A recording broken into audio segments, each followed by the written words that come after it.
The Duchess of Sussex returned to the UK from her and Prince Harry's home in the US for the Queen's state funeral. Meghan Markle believed she was going to be the Beyoncé of the UK when she married into the royal family, a former Buckingham Palace aide has claimed. The anonymous source told the Times' Valentine Low that the Duchess of Sussex, 41, believed her new status within the British monarchy would give her the kudos.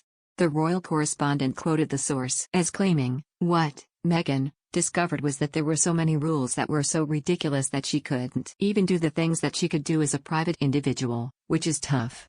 It just required the decision makers to sit around a table and say, okay, what are we going to do about this? What do you need to feel better? And what can we give?" Mr. Lowe then described another view, where the Duke and Duchess of Sussex would have always been unable to reconcile with the firm.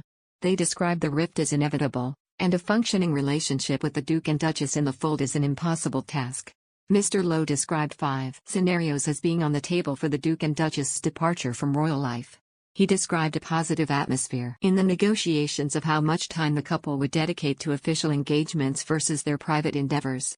He claimed the overriding sentiment was there could be no half measures, in which the Duke and Duchess retained royal privileges without the accompanying expectations placed on senior royals.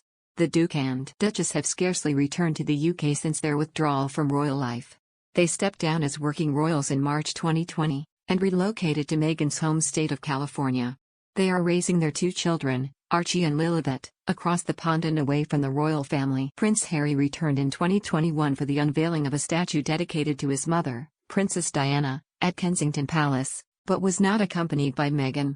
They then returned in June 2022 for the Queen's Platinum Jubilee celebrations, along with their 2 young children. They attended a special service at St. Paul's Cathedral during the extended weekend, but remained largely out of sight for many of the weekend's events. A spokesperson for the couple then announced they would return to the UK in September in a visit dedicated to charities close to their hearts. During the visit to the UK, it was announced that the Queen was under medical supervision at Balmoral.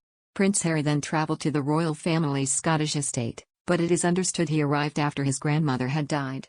Following the news of the late monarch's death, the Duke and Duchess shocked crowds in Windsor as they stepped out with Prince William and Kate, Princess of Wales. The Duke and Duchess then attended a service in honour of the Queen at Westminster Hall following the transfer of her coffin to Westminster Hall. They both looked visibly upset as during the Queen's state funeral on Monday, when they joined the rest of the royal family for the service. Representatives for the Duchess of Sussex have been contacted for comment.